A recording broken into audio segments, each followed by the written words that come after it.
دا lord, خدا یسوع کے زندہ نام میں آپ سب کو سلام۔ کیسی ہیں آپ سب؟ ٹھیک ہیں؟ روحانی جنگ کے پارٹ نمبر 2 میں ہم شامل ہو چکے ہیں، اور آج ہم خدا کے خوبصورت کلام مقدس میں سے روحانی جنگ کے بارے میں سیکھیں گے۔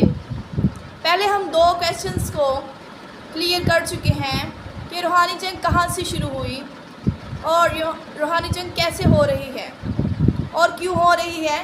یہ 2 کویسچنز کو ہم جو ہیں وہ کلیئر کر چکے ہیں۔ اب ہم 3rd کویسچن کی طرف جائیں گے۔ وہ سوال ہے کہ روحانی جنگ میں کون کون لوگ شامل ہیں۔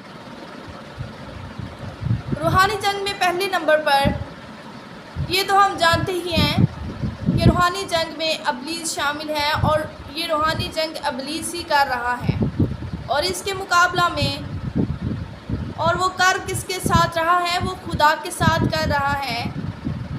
اور جو لوگ خدا میں ہیں، یعنی کہ بپتسمہ لے کر خدا یسوع مسیح کو اپنا شخصی نجات دہندہ قبول کر چکے ہیں، ان کے ساتھ بھی ابلیس جنگ کرتا ہے، ان کو طرح طرح کی پریشانیوں میں ڈالنا اور خدا سے دور کرنا چاہتا ہے۔ تو یہ تو ہم جانتے ہیں کہ ابلیس جو ہے وہ اس جنگ میں، اور اس کے 1/3 فرشتے جو آسمان سے گرائے گئے تھے اس میں شامل ہیں۔ تو ابھی ہم یہ سیکھ رہے ہیں، دوسرا ٹاپک ہمارا یہ ہے کہ ابلیس اور اس کے فرشتوں کے ساتھ ساتھ خدا کے فرشتے بھی اس روحانی جنگ میں شامل ہیں۔ اس کا حوالہ ہمیں ملتا ہے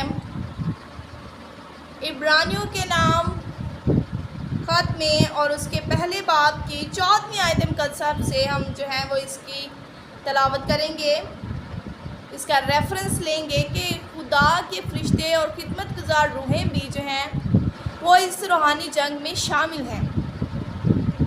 کیا وہ سب خدمت گزار روحیں نہیں جو نجات کی میراث پانے والوں کی خاطر خدمت کو بھیجی جاتی ہیں؟ یعنی کہ خدا جو ہے وہ اپنی خدمت گزار لوگوں کے لیے بھیجتا ہے اپنی خدمت گزار روحوں کو، یعنی کہ فرشتوں کو بھیجتا ہے ان کے لیے جو خدا یسوع مسیح کو اپنا شخصی نجات دہندہ قبول کر چکے ہیں اور میراث کو پا چکے ہیں، نجات کی میراث کو حاصل کر چکے ہیں، اور اس سفر میں گامزن ہیں، اس سفر کو رواں دواں ہیں۔ تو ہم دیکھتے ہیں کہ فرشتگان جو ہیں، جو خدا کی طرف کے فرشتگان ہیں، وہ بھی روحانی جنگ میں شامل ہیں۔ اس کا ایک اور ثبوت اور ریفرنس ہمیں ملتا ہے دانیل نبی کی کتاب میں، کہ جب دانیل نبی 21 دن کے روزہ میں تھے اور دعا میں تھے، تو خدا کے فرشتے اور شیطان کے فرشتے کے درمیان جو ہے وہ جنگ جاری ہوئی، اور 21 دن تک وہ جنگ جاری رہی۔ 21 دن کے بعد جب خدا کا بندہ دانیل نبی اس دعا سے ہٹا نہیں، تھکا نہیں، ہار نہیں مانی، کھڑا رہا، ڈٹا رہا، تو اس کا جواب خدا کا فرشتہ میکائیل اس دعا کے جواب کو لے آیا زمین پر۔